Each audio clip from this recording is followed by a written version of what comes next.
দিয়েছে।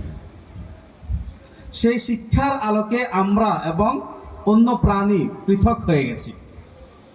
প্রাণীদের মাঝে ওই সকল গুণ নেই, ওই সকল ইনসানিয়া মানবতা নেই যে ইনসানিয়া এবং মানবতা মানুষের মাঝে আছে। কোরআন এবং সুন্নাহর মাধ্যমে সেই ইনসানিয়া এবং মানবতা শিক্ষা দেওয়া হয়েছে।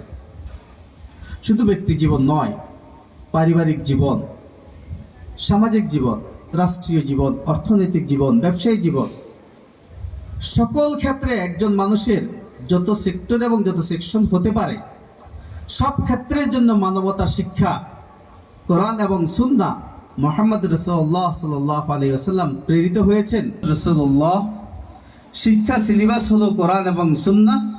আমরা সরাসরি সেই শিক্ষা সিলেবাসের ছাত্রছাত্রী হয়ে আল্লাহ রাব্বুল আলামিন